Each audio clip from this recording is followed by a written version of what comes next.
All right, you ready? Wanna go to work? It's a switch that goes on in the dogs. They see the handler dressed in that garb. When they wear their vests for the woods, or he wears his harness, he knows it's time to go to work. It's totally different than coming down to the river and playing fetch with a stick. It's just an instantaneous light switch that goes on. All the dogs, all search and rescue dogs behave that way. They want to do this job. They're driven to do it, very focused, very willing to do something that may be potentially very unpleasant.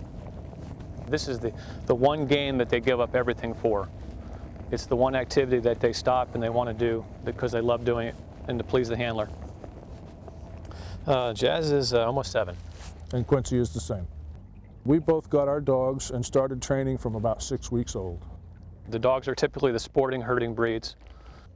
Labs, shepherds, collies, retrievers.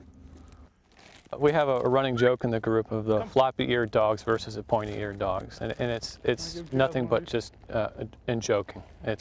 We love all the dogs. All the dogs in the group have their own behavior, their own personality, and everyone in the group just loves their dogs, and we really enjoy being together every week.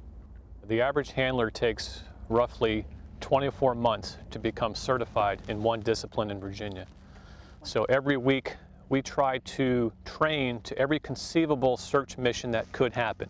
That could be water, that could be the wilderness, that could be a disaster structure, for instance, a building collapse from tornadoes, rubble piles. So the dogs are trained to find any human scent, if it's a living scent or a dead scent, the dogs. So any conceivable scenario, we train for. Without the group, every day you're doing reinforcements, you're doing praise, you're doing obedience, you're doing anything you can think of to bond with your dog. Sit. Quincy. Good boy. And without your family really supporting you and being behind the cause that you're out there for, you'd have a really hard time. Virginia has been one of the first states to be asked to respond to national events. For example, the Joplin tornadoes, Virginia was called, requested that night. So the big events, we are requested because of our standards and the way that the state enforces the training. You see Jazz is already working. There are separate disciplines. There are dogs that are just strictly cadaver, and there are dogs that are strictly live find. And some dogs are cross-trained. He's cross-trained. A boat task can go anywhere from 5 minutes to 2 or 3 hours. And I've got a GPS, and when my dog shows interest, I'm just marking the places that he's got interest. He's smelling the cells that are basically sloughing off a human body as it decomposes. And it's subtle, it rises to the surface, and then the wind currents take it and move it around. The dogs are trained to indicate based on human scent. Jazz's behavior is a bark or any kind of whiny behavior when he's over scent. We'll typically drive the boat around an area to give the dog a chance to sort of relax and get used to where he's at. And at that point, with just any subtle turn or any subtle change in the dog's behavior, whether it be a head turn 90 degrees or all of a sudden go very close to the water. Has Jazz ever fallen in? Yes. Yeah, he's so physical that he leans so far over that that's 70 pounds of weight that's just pulling him in. That's why I have a harness to hold him back. Is it super cold for him or a lab? No, he's a lab. It's never cold for him. He loves the cold. He hates the heat. The main reason we're called in is for closure for any family that lost a loved one. Whether it's immediate or 3 weeks or 6 weeks, we're there to have some form of closure.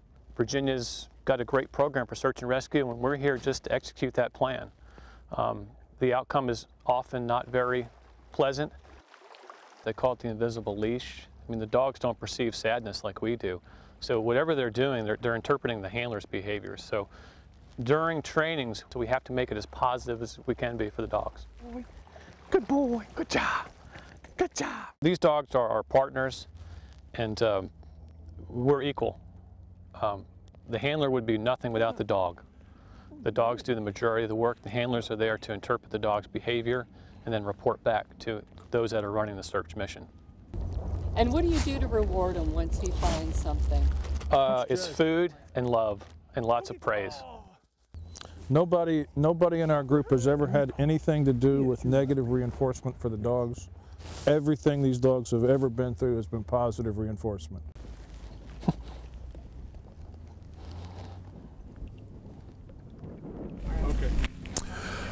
we're going to have somebody get lost, and we're going to go look for them. The lost individual is going to be somewhere over in those woods.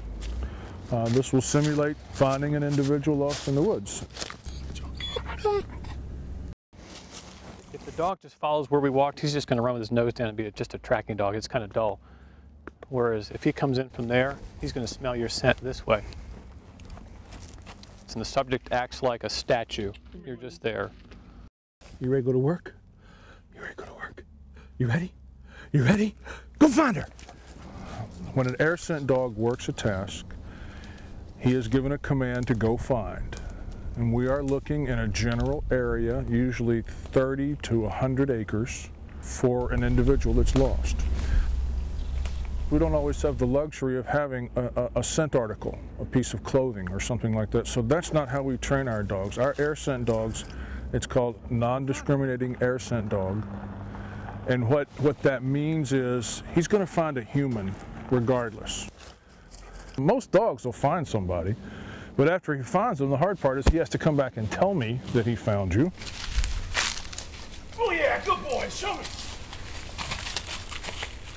And then he has to take me back to you, and then he has to come back again and tell me if I'm not as fast as he is, which I'm usually not as fast as he is. If I don't see the person or get to him right away, he's like, Dad, you're not paying attention, they're over here. And he's going to come tell me again. Good boy, show me!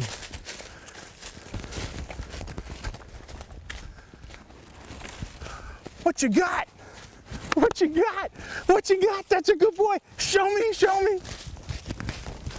Good boy, good boy. He likes to hang on to it for a minute. He checked on me, ran by me, and went right and got you. Woohoo! Yeah, Quincy! He cones in, so when the scent was blowing this way, he would run in one direction until he ran away from your smell, and he'd go back until he ran into your smell, and keep going until he ran away from your smell. So it's kind of like an ice cream cone, and the victim is at the bottom of the scent cone, and he's running back and forth until he finds them through that scent cone.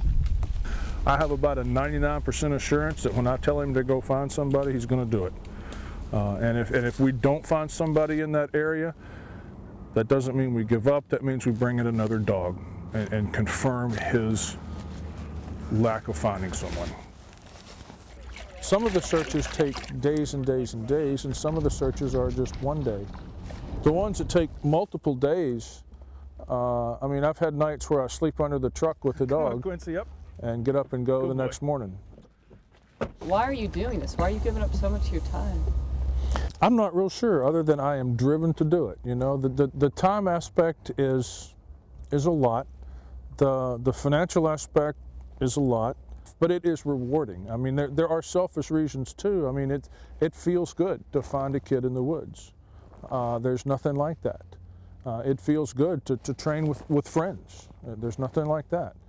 But we have the support from our families, we have the support from the state, and we have a good operation, I think, here in Virginia, and it's just a good unit to be associated with. It gives me dignity. It's a service, and it's something that I feel if I were ever in the place of somebody that's lost a loved one, I'd want somebody to step up and help me.